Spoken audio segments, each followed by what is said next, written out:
Jaya Radha Madhava Kunya Bihari Jaya Radha Madhava Kunya Bihari Jaya Radha Madhava Kunya Bihari Jaya Radha Madhava Kunya Bihari Gopijana Vallabham Devaradhari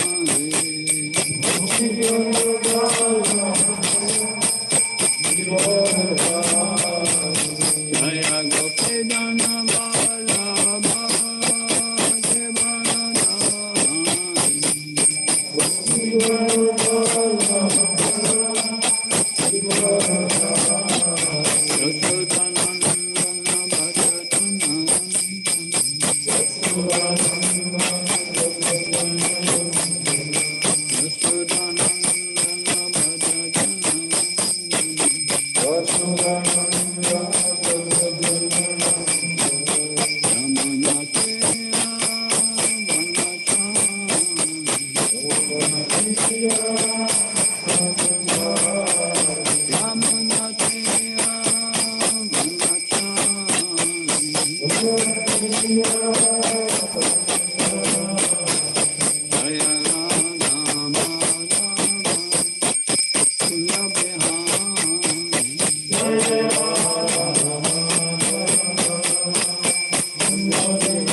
Vishnupat Paramamsa Paripacharya Satarasatsa Srimad Isavangve Abhaichana Vinda Bhaktivedanta Swami Srila Prabhupada Ki Shri Guru Parampara Ki Ananta Koti Vaishnavina Ki All glories to the assembled devotees, all glories to the assembled devotees, all glories to the assembled devotees, all glories to Sri Govind, Sri Gauranga, all glories to Srila Prabhupada. Namo Vishnupadaya Krishnavastaya Bhutale Srimati Bhaktivedanta Swami Tinamini Namaste Saraswati Devi Gauravani Pacharini Nirvishesha Singhavadi Paskachai Desatarani Srila Prabhupada Ki. This morning we will be reading from the Srimad Bhagavatam,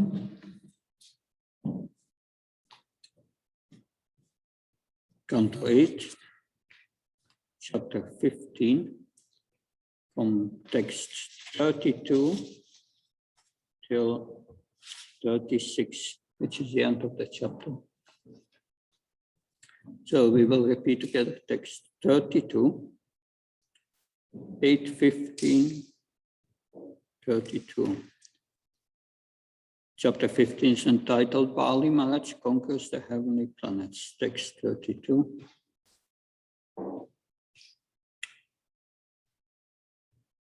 Om Namo Bhagavate Vasudevaya. Om Namo Bhagavate Vasudevaya. Om Namo Bhagavate Vasudevaya. Om Namo Bhagavate Vasudevaya. Om Namo Bhagavate Vasudevaya. Om Namo Bhagavate Vasudevaya. Evam sumantritahtaste. Evam sumantritahtaste. Gorachtano dakshina. Hitvatre vistapam jahmu kirvana kamarupina evam sumantritahtaste gonartanu darshina Hitvatre vistapam jahmu Girvana kamarupina evam sumantritahtaste konartanu darshina hitvatre vistapam chahmuh kirvana kamarupina evam sumantritahtaste konartanu darshina hitvatre vistapam chahmuh kirvana kamarupina Evam sumantritahtaste konartanu darshina Hitvatre vistapam jagut kamarupina kirvana kamarupina Evam sumantitastaste konartanu darshina Hitvatre vistapam jahmu Girvana kamarupina kirvana kamarupina. Mataji's please. Okay. But for word translation. Evam thus Sumantrita being well advised Arta about duties they the demigods Kona by their spiritual master Arta Anu Darshina whose instructions were quite befitting Hitva giving up Trivistapam the heavenly kingdom Jahmu went Kirvana the demigods Kamarupina who could assume any form they liked.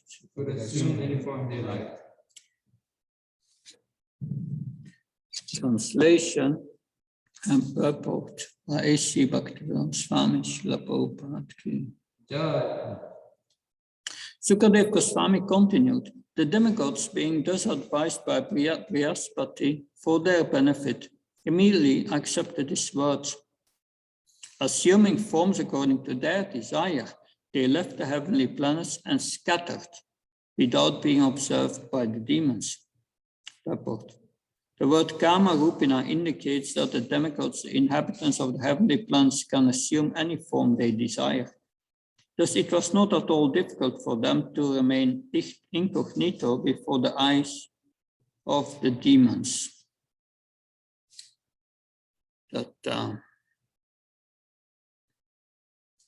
So they can take any form they like, demigods.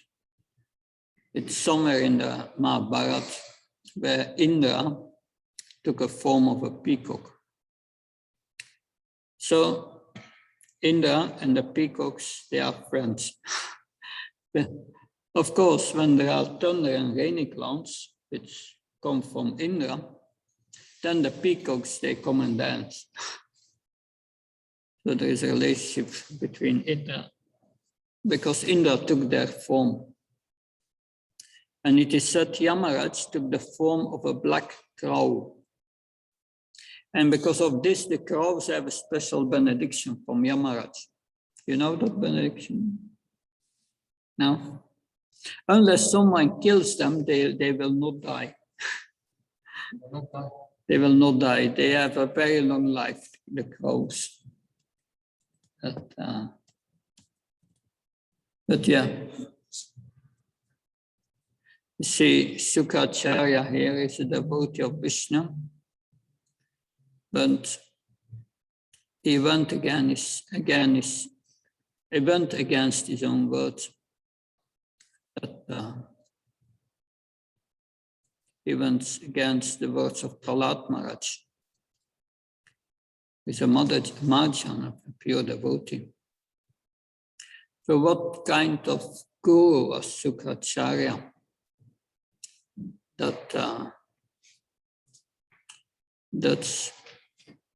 He worshipped Lord Vishnu, but he worshipped Lord Vishnu as a formality, official worship. Yes. When it helps me that I worship him, then okay. When it's going to harm me, then I go against. When I lose my maintenance, Shukracharya thinks better not. Because that was his fear. When Vamandev was going to take everything away from Bali Maharaj, but Shukracharya was dependent for his welfare on Bali Maharaj. So Vishnu is going to take all our money, and I will not have any maintenance. So this were the arguments of Shukracharya. And all these Brahmins who were assisting him were specialized in Karmakandiya Brahmins. They got also their power from Vishnu. So without worshipping Vishnu, you can even not have success in Karmakanda. And Shukracharya knew that. So Karmakandis, also Smarta Brahmins, that's another word. Interesting in material benefit. So Vamandev, they've asked after he released Bali Maharaj, everything was over. He asked Shukracharya, what did Bali Maharaj did wrong that you cursed him? What's the problem? And yeah. So he will have to admit there was no fault in Bali Maharaj. Also, when we chant constantly the holy name, there is no fault.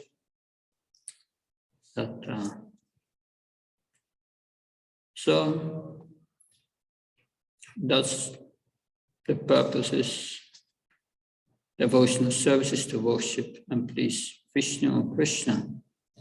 And Shukracharya said to his disciple, don't give to Vishnu. That was a problem. Verse 33.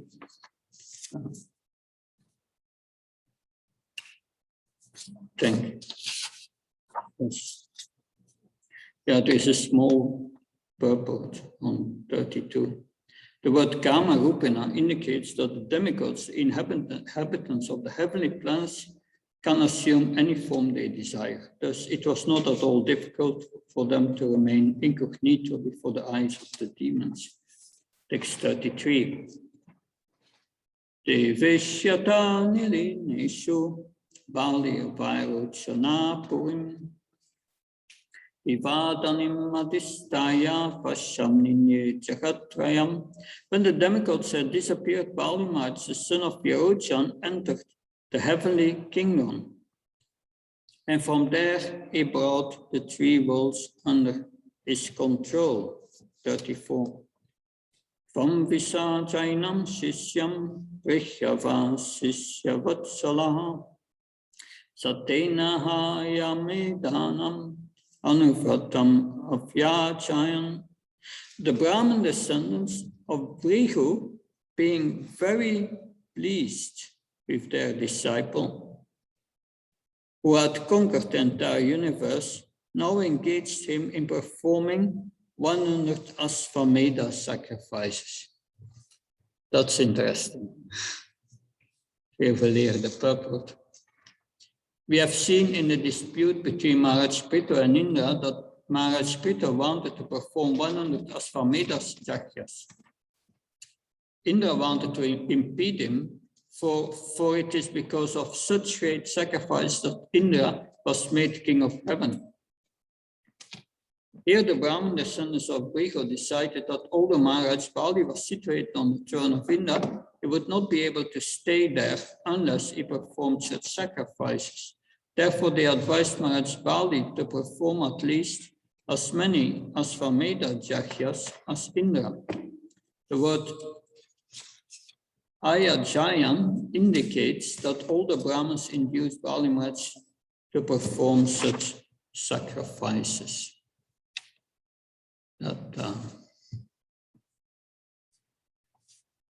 So why 100 Ashvamedha sacrifices?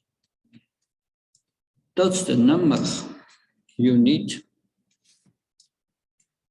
to occupy the post of Indra.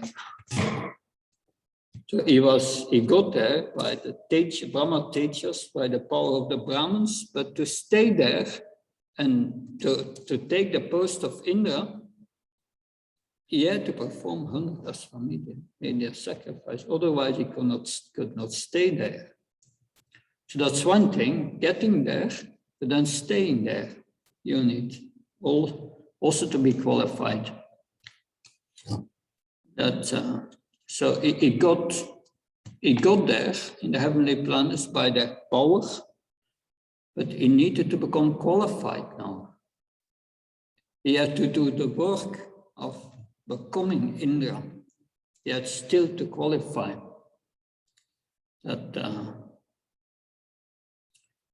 So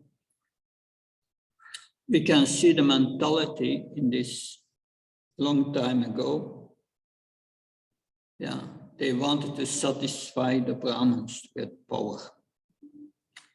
Today, they have other methods. They will bribe someone, or this or that, or by hook or crook, trying to become the president. So there is a difference. But Bali Maharaj, although he was born from a demoniac family, he had some pious credits that because he was the grandson of Prahlad Maharaj and he was engaging in devotional service.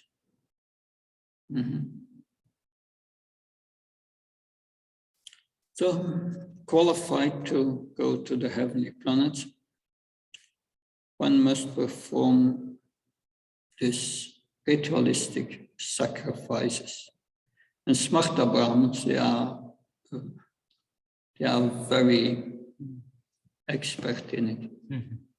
And most, they are also called Smarta Brahmins. And these Smarta Brahmins think you can only become a Brahmin by birth, otherwise not. But it's in the Bhagavatam where Narada Muni said, yes, Yasya Yal Lakshanam.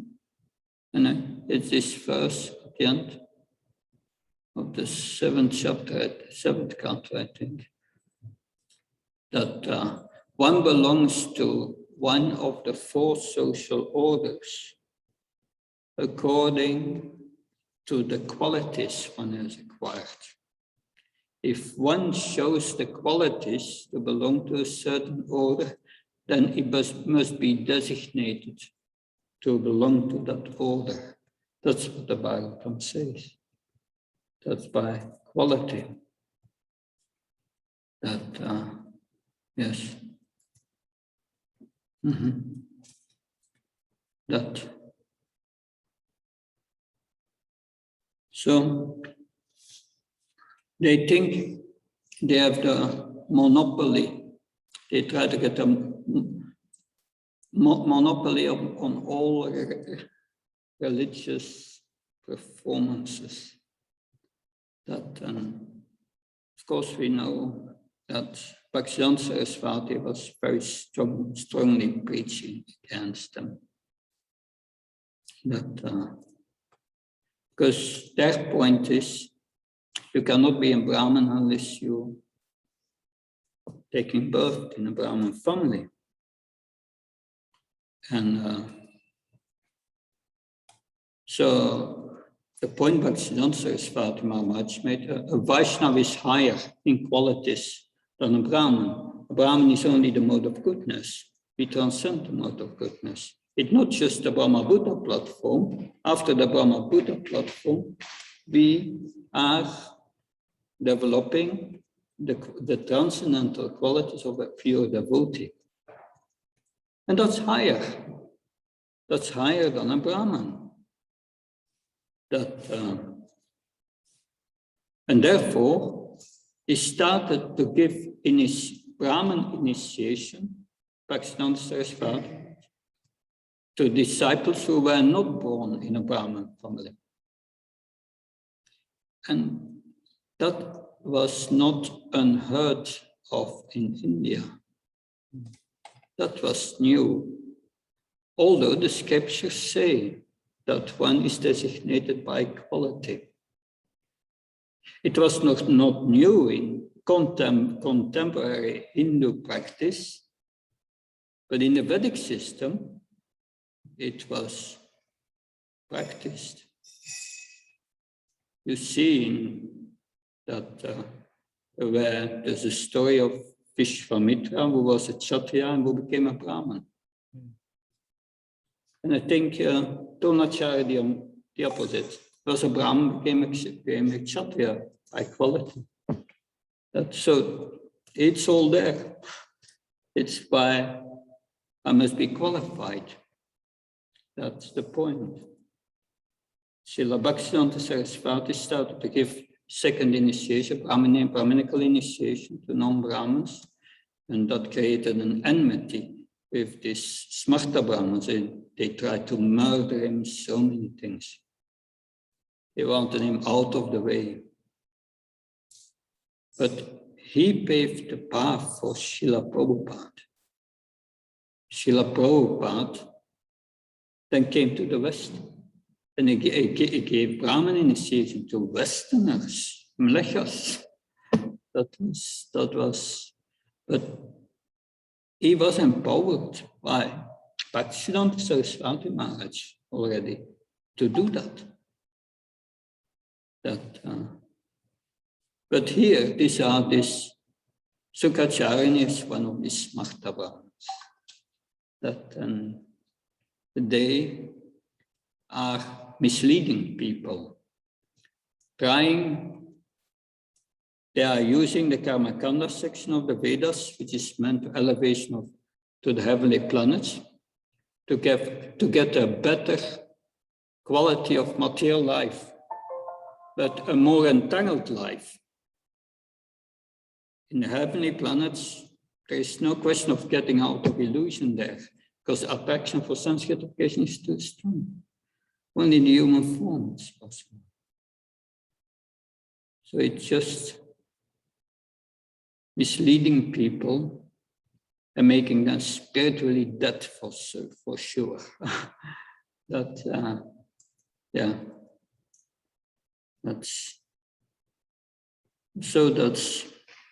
therefore the story of Sukacharya is of a great significance here, or the Bhagavatam presents that. Okay, text 35 and 36, the two last verses. Tatastat anubhavena uvanataya vishrutam kirtim dikshu vitam vana sarecha udarat iva. When Balamaj performed his sacrifice, he gained a reputation in all directions throughout the three worlds This is shown in his position, like the brilliant moon in the sky. Babudche sashinam sfredam dviya devo palambitam Chitta krityam ivatmanam manyamano mahamana. Because of the favor of the Brahmins, the great soul Balimaj, thinking himself very satisfied, became very opulent and prosperous and began to enjoy the kingdom. Purport. The Brahmins are called Vichadeva and Kshatriyas are generally called Naradeva. The word Deva actually refers to the Supreme Personality of Godhead. The Brahmins guide human society in becoming happy and by satisfying Lord Vishnu. And according to their advice, the Kshatriyas, who are called Naradev, keep law and order so that other people, namely the Vaishnavas and Sudras, may properly follow regulative principles. In this way, people are gradually elevated to Krishna consciousness. Thus ends the Bhaktivedanta purpose of the 8th canto, 15th chapter of Srimad Bhagavatam, entitled Balimaj Conquers the Heavenly Planets.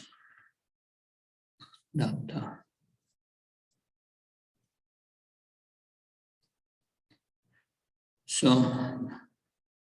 this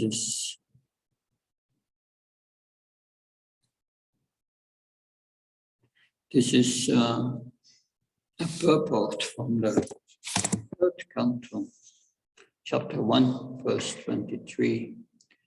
Says, the sages or persons who completely devoted themselves to the spiritual upliftment of the entire human society were known as Vichadeva, the best among the twice born. So in the purport, the demons of the superior planets from moon planet and upwards were known as, the denizens, the residents of the supreme planets from the moon planet and upwards were known as Devas. So both Tvicha Devas and the Devas, So the Tvicha Devas are persons completely devoted themselves to spiritual upliftment. And the other are the Devas. These are the denizens of the heavenly planets. So both the Dvicha Devas and the Devas always establish temples of Lord Vishnu in his various forms, such as Govinda,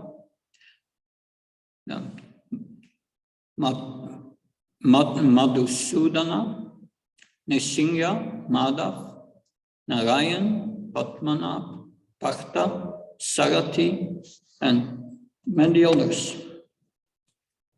So why is it that he cannot stay in the heavenly planets? Because he does not have the piety. So he's doing this 100 Ashvamedha Jahyas, but he's doing this 100 Ashvamedha sacrifices, but while he's there, he's putting the demons in key positions.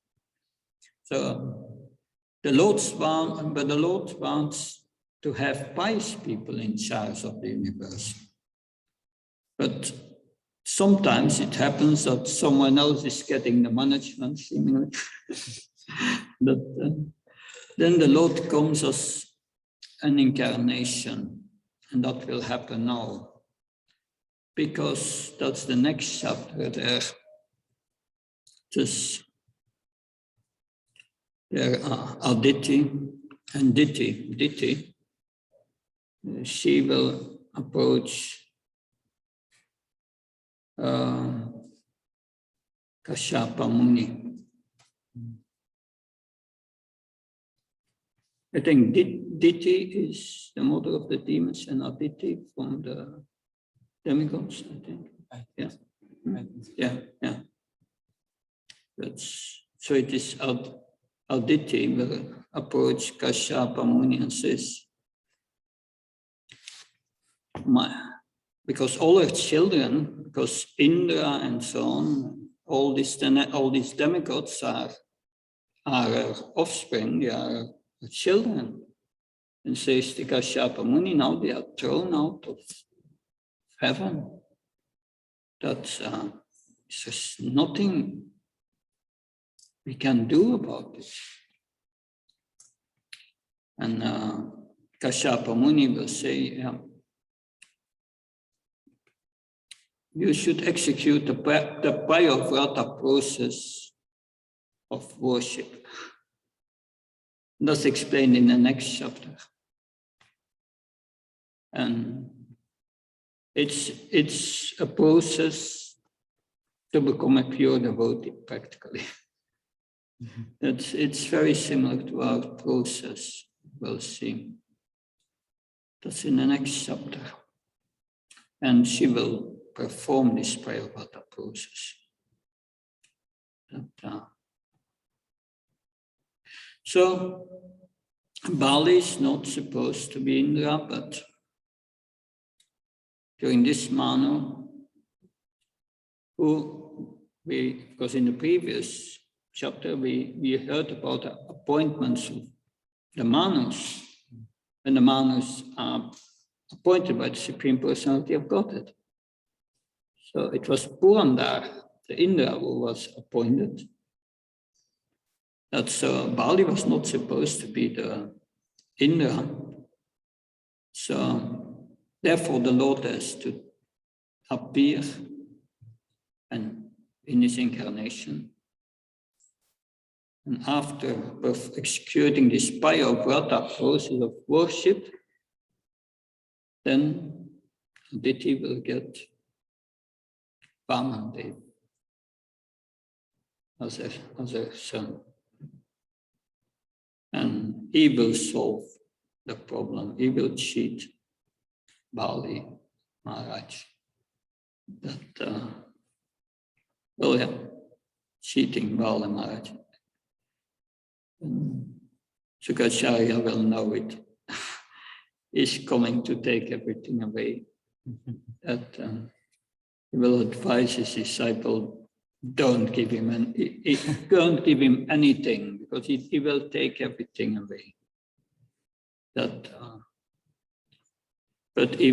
Bali Maharaj will act against the instructions of his guru. And as a result, he will lose everything. But because he gave everything to Vamandev with devotion, he got much more after that. So, because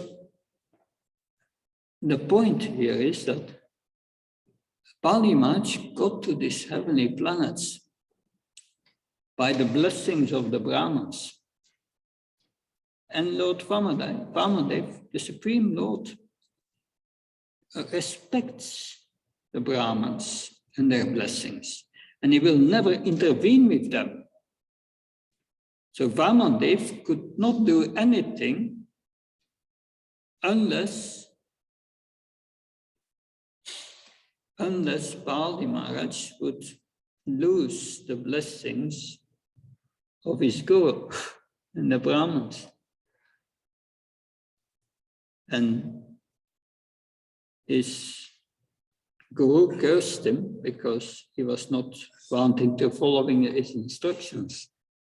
And by doing that, Bali Maharaj lost the blessings of the Brahmins. And then immediately, Bali Maharaj, right after that, he took everything away, expanded him, and he took everything away. But before he could not do that. So that's an interesting. Although they are Karmakanda Brahmins, still the Lord respects them because they are in the mode of goodness. And they are worshipping Vishnu, although official, just for their material benefit. That's interesting. We should always respect the Brahmins. Always respect the Brahmins.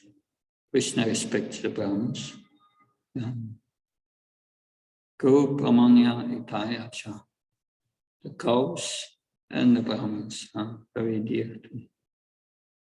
to Govinda, Govindya Namo. That is, anyway, that's the end of this chapter. Pali Maharaj is there. We'll see what happens in the next chapter. And any questions? So we know officially Shukracharya was a spiritual master of Bali Maharaj, but at the same time we see that all the Brahmanas were also spiritual master or gurus. Well, they were Karma Kandiya Brahmins. They were guru teachers in how to elevate someone in material life. But of course, we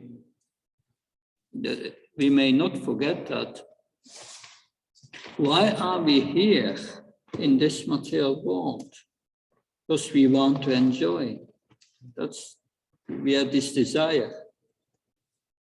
And how to do that? That is explained by the Karma Kanda.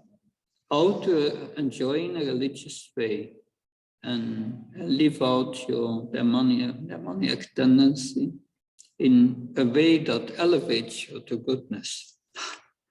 That's interesting. Yes. So that's therefore the Karma Kanda is there. It has its purpose. And they are teaching that especially demons are very interested to enjoy and to get higher enjoyment and go to the heavenly planets. That's what they want. So they were the best gurus for the demons. That's perfect guru. That also Ravan, before he went to the battle with Lord Ram, they were doing sacrifices and Rakshasa Brahmins were chanting Vedic hymns and to get power. That they knew where to get power. They knew where to get fellowship. Today they don't know. They make their own plans on their own strength. But what does Bhagavad Gita say? That Avachananti mamuda manusham tanamashrijan. So if the demons, they deride my existence, the existence of God. And then the next verse said, whatever they do, whatever knowledge they do, whatever they want to achieve, it's baffled. And that's what they get today.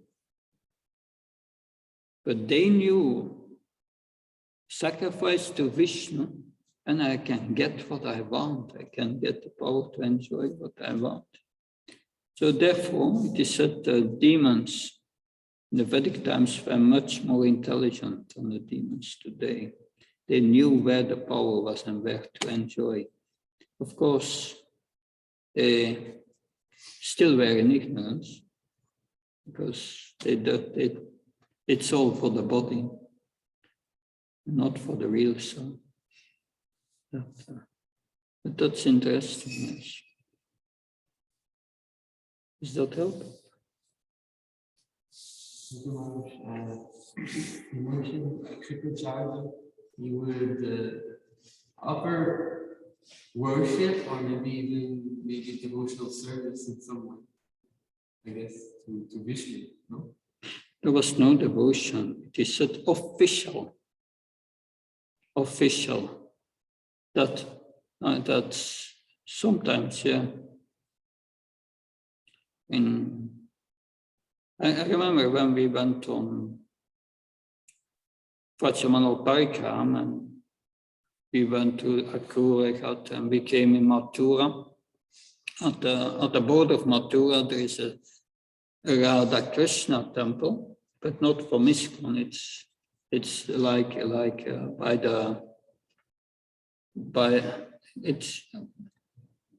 it's kind of the local government is maintaining that. But you could see this Radha Krishna woman. There was like Lakshmi Narayan worship. That was official. but no devotion. If you come in our temples, it's very beautiful, opulent. You can see the love the devotees put in dressing and so on. But there it was, you could see no devotion, official, that you find that in. So people like this karma candies, whatever they desire, they can go to them, see for sacrifices to attain that and so on. So they are specialists in this subtle material science. That official.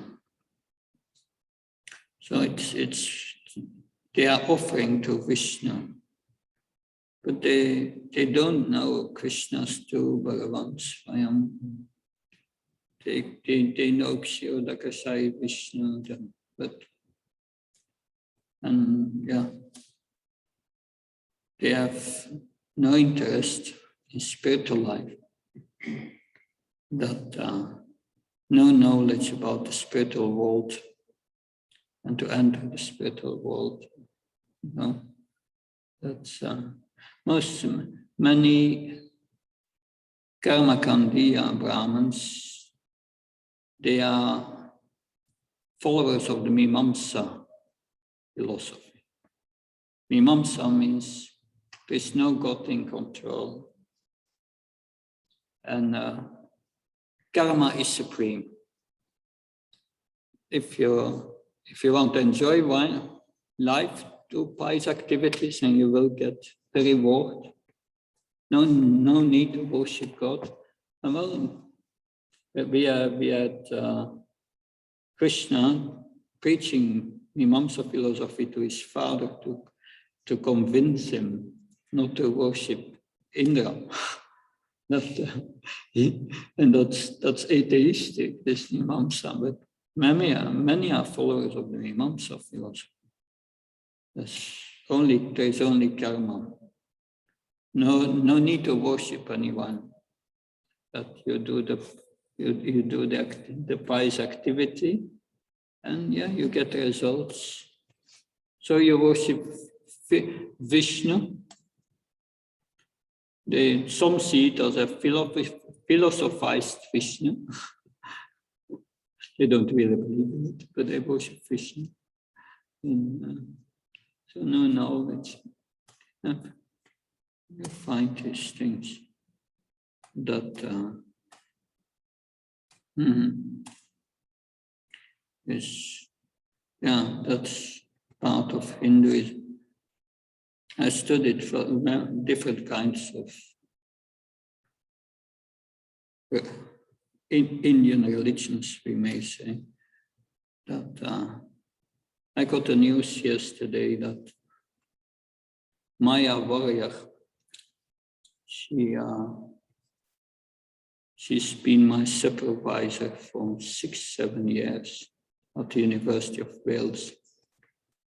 I have intense contacts with her during my PhD work. I was her only PhD student. She left her body a few days ago. I got the news. Maya Warrior. Yeah. Maya Warrior, she got the PhD. She's Indian, from Delhi, and she got the PhD at Cambridge. She made work on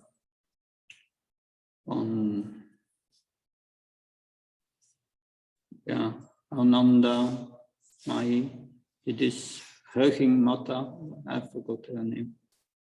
But, anyway, she did a PhD on that in Cambridge, and later she became responsible for developing she became the director for Hindu studies at the University of Wales, Lampeter. And then later she moved to Winchester University. But I learned a lot from her. because I did also a master's in Indian religion, and she was also the supervisor and then the PhD. And I think was still quite young, maybe 50 years old. She left her book. I got the news. But she was very much interested in ISKCON, and we had the Bhaktivedanta College in Radhadesh, which has for 7-8 years been accredited by the University of Wales. And she played a major role in it. Anyway, she's still an academic, but she certainly benefited by all these contacts with ISKCON and helping us to become accredited. Anyway, it's quite shocking. Day by day, you hear people and devotees who leave their bodies. Yeah, you think, yes, I'm the next few days, maybe. Then, yeah, that's all temporary. Anything else? Okay. I want to comment a few things regarding Ravana. Ravana is half Brahmin and half demon because his father is Rishi and his mother is from demon family. And I heard, but whether it is true or not, I'm not authentic, but I heard when Rama built a bridge to go to Lanka, and Ravana came and he performed the ritual rites before building the bridge. I don't know, I'm not sure about it, but I heard. Who did? Ravana. Rama? No, when Rama wanted to build the bridge, yeah. Ravana came to do the ritual rites before building the bridge. Oh. I don't know, like I'm not sure, but I'm not 100% sure. No idea. Interesting. Yeah, he's the greatest devotee of Lord Shiva. Yeah, that's demons mostly. Yeah, and regarding Prabhupada, he's not only given Brahmin initiation to Westerners, he went more beyond that. He gave the initiation to Matajis. Because generally in India, like in the temples, Matajis are not allowed to enter into the altar. Yeah, they can enter into temple hall, but they're not allowed to enter into the altar. And the reason is, I don't know, I'm not sure exactly. Because when you enter altar, we should generally Prabhus, they won't wear any shirt. They'll cover only body, like with some cloth, small cloth. There is reason why we should not wear shirt also. Yeah, I don't know like exactly reason, but Prabhupada went beyond that. Right? Yeah, he was very revolutionary. Yeah. Only pure devotees can do that. We can't imitate. At the other side, there is also consideration of culture. Yeah. And Lord Chaitanya was respecting that culture. But anyway, it's like time and circumstance. Time and circumstances, yeah. Srila Prabhupada was empowered to do this thing.